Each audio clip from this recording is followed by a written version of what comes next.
오늘 말씀에서는 출애굽 이야기가 나옵니다. 어제 말씀에서 아브라함의 자손, 그 아브라함의 후손이 너무 적어서 떠돌이 삶을 살았다라고 말씀을 드렸죠.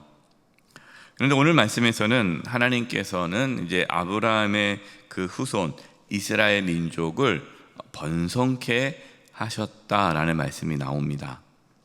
24절입니다. 여호와께서 자기의 백성을 크게 번성하게 하사 그의 대적들보다 강하게 하셨으며, 하나님께서는 아브라함에게 하셨던 약속이 있잖아요.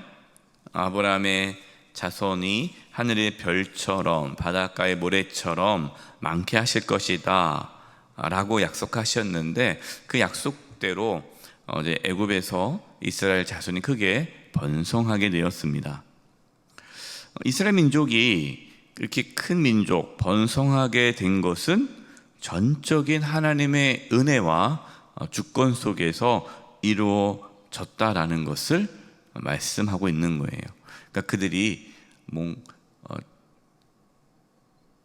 훌륭해서, 그들이 잘나서 대단해서 그렇게 숫자가 많아진 것이 아니라 하나님의 은혜 속에서, 주권 속에서 이루어지고 있음을 시편 105편을 통해서 찬양하고 선포하고 있는 거죠. 우리의 삶도 마찬가지입니다. 하나님께서는 우리가 번성하기를 원하십니다. 하나님의 자녀들이 이 땅에서 번성하기를 원하십니다. 그것이 하나님의 뜻이죠. 하나님의 은혜와 주권 속에서 하나님은 우리를 번성케 하십니다. 우리 교회도 마찬가지죠. 55년 전에 이 배꼽 피는 동산에 처음 교회가 세워졌을 때에, 그때는 참 미약하지 않았습니까? 그러나 하나님께서 55년의 그 시간 속에 우리 영세교회를 번성케 하셨고 사용하셨어요. 25절입니다. 또 그 대적들의 마음이 변하게 하여 그의 백성을 미워하게 하시며 그의 종들에게 교활하게 행하게 하셨도다. 그 대적들이란 이제 애굽의 왕이죠. 세월이 지나서 요셉을 알지 못하던 이제 왕이, 애굽의 왕이 세워지게 되죠. 이제 그 애굽의 왕, 이 바로 왕은 번성해가는 이스라엘 자손들을 보면서 두려워하였습니다. 애굽에 살고 있는 그 이스라엘 민족이 점점 많아지니까 혹시 이들이 자신들을 해하고 정복하지 않을까라는 두려움에 사로잡히게 되죠. 그래서 어떤 일을 벌입니까? 이스라엘의 아기들, 그러니까 태어나는 아기들이 남자아이면은 다 죽이도록 했죠.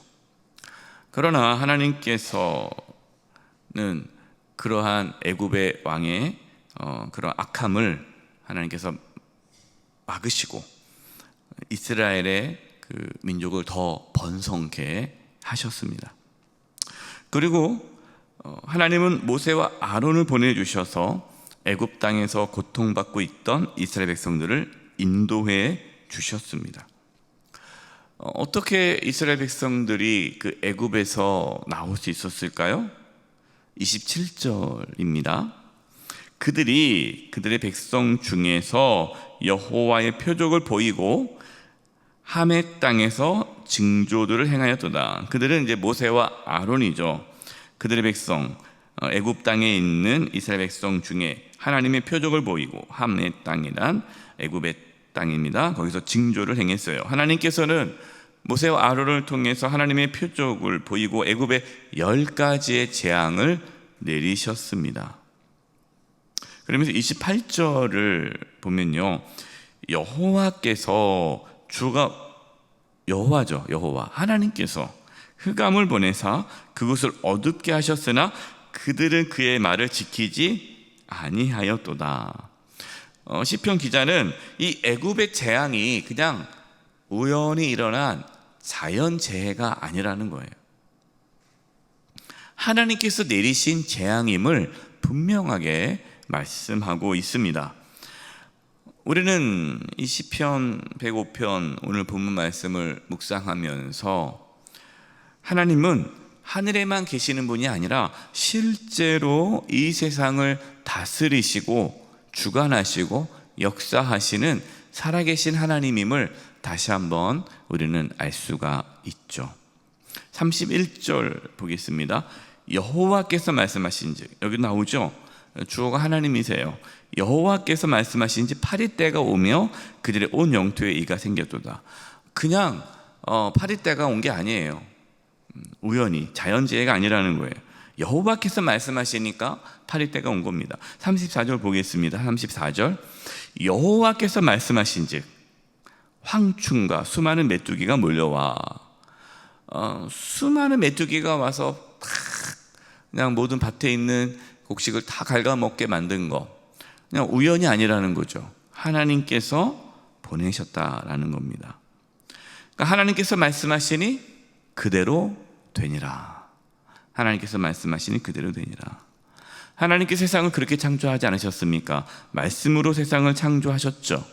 하나님 말씀에는 능력이 있습니다. 오늘날에도 마찬가지예요. 지금도 하나님께서는 말씀을 통해서 역사하십니다. 하나님 말씀대로 그대로 되니라. 하나님 말씀을 붙잡으십시오. 하나님 말씀을 믿으시기 바랍니다. 하나님 말씀에 능력이 있습니다. 그래서 실제로 하나님 말씀을 경험하며 사는 그리스도인이 있고요. 그렇지 못하고 살아가는 교인이 있어요. 제가 그리스도인, 교인을 구분했는데, 우리는 교회에 나오는 사람이 아니라 그리스도인, 예수님을 따르는 자입니다. 하나님의 말씀, 예수 그리스도를 붙잡고 또 주님 말씀에 순종하며 살아가는 자들이죠. 그때에 그 말씀의 권능을 경험하게 될 것입니다. 36절, 37절입니다. 또 여호와께서 그들의 기력의 시작인 그 땅의 모든 장자를 치셨도다. 이게 10번째 재앙이죠. 그때 이제 이날을 기념하기 위해 6월절, 이 장자의 죽음으로 인해서 애굽에서 나올 수 있게 되었죠. 37절 보겠습니다. 마침내 그들을 인도하여 은금을 가지고 나오게 하시니 그 지파 중에 비틀거리는 자가 하나도 없었도다. 애굽에서 나올 때에 빈손으로 나오지 않았다는 겁니다. 그러니까 겨우 목숨만 건지고 나오지 않았다라는 거예요. 은금을 가지고 나오게 하셨어요. 모두가 다 건강하게, 아무 탈 없이 단 한 사람도 비틀거리지 않고 다 강건하게 나왔다라는 겁니다. 이것은 무엇을 말씀하고 있습니까? 하나님의 구원은 온전하다라는 거예요. 하나님의 구원은 온전하다. 하나님의 구원은 전적인 하나님의 주권 속에서 온전함 가운데 이루어집니다. 하나님은 애굽에서 나오게 하실 뿐만 아니라 이제 광야의 길에서도 인도해 주십니다. 이것이 39절 41절이죠. 여호와께서 낮에는 구름을 펴사 덮개를 삼으시고 밤에는 불로 밝히셨으며 그들이 구한즉 메추라기를 가져오시고 또 하늘의 양식으로 그들을 만족하게 하셨도다. 반석을 여신즉 물이 흘러나와 마른 땅에 강같이 흘렀으니.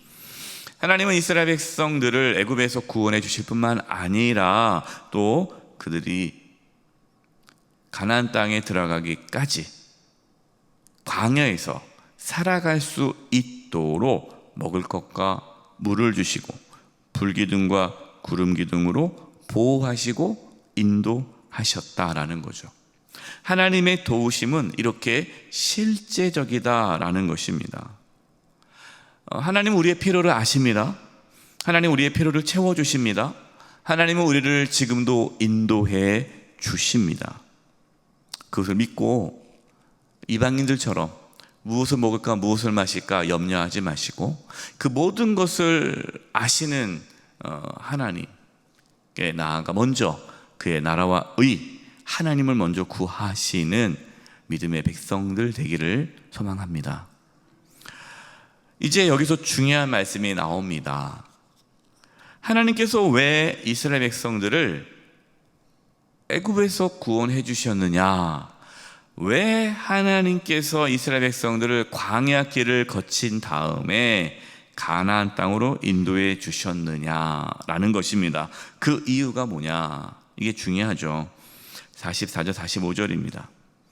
여러 나라의 땅을 그들에게 주시며 민족들이 수고한 것을 소유로 가지게 하셨으니, 우리 45절을 같이 읽겠습니다. 시작. 이는 그들이 그의 율례를 지키고 그의 율법을 따르게 하려 하심이로다. 할렐루야. 아멘. 하나님께서 이스라엘 백성들, 애굽에서 고통 가운데 있는 이스라엘 백성들을 애굽에서 나오게 하시고 광야를 거쳐 가나안 땅에 들어가게 하신 것은 단순히 이스라엘 백성들이 가나안 땅에서 배불리 먹고 그냥 평안하게 안전하게 살아가도록 하기 위해서가 아니었습니다. 하나님께서 모세를 통해서, 아론을 통해서 이스라엘 백성들을 애굽에 나오게 하실 때, 바로 왕 앞에 서게 할 때에도 분명하게 말씀하셨죠. 바로 왕이 묻잖아요. 왜 나가려고 하느냐? 이유가 뭐냐? 근데 분명히 얘기해요. 하나님께서 택하신 곳에 가서 우리가 하나님께 예배하기 위해서 우리는 나갑니다. 하나님께서 이스라엘 백성들을 구원하신 이유, 하나님을 섬기도록 하기 위해서죠. 하나님은 이스라엘을 제사장의 나라로 세우기 위해 애굽에서 나와 가나안 땅에 들어가게 하신 것입니다. 그러니까 이스라엘 백성들이 하나님 말씀을 지키고 하나님 말씀대로 살아가도록 하기 위해 하나님이 이스라엘 백성들을 구원해 주셨다라는 것이죠. 바로 이것이 하나님께서 저와 여러분을 구원하신 이유입니다. 우리는 단지 구원받았다는 것으로만 끝나고 만족해서는 안 됩니다. 여러분, 구원은 끝이 아니라 시작입니다. 시작. 구원받은 건 시작이에요. 구원받은 우리는 왕같은 제사장으로 거룩한 나라를 이루기 위해 살아가는 것입니다. 바로 이것이 우리의 사명이죠. 사랑하는 성도 여러분, 이 귀한 사명, 제사장의 사명, 이 땅 가운데 하나님의 나라를 세워가는 그 귀한 사명을 이루기 위해 우리를 불러주셨고 이곳에 영세교회를 세워주셨습니다. 이 귀한 사명, 주님 앞에서는 그날까지 끝까지 감당하는 우리 모두가 되기를 주님의 이름으로 축원드립니다.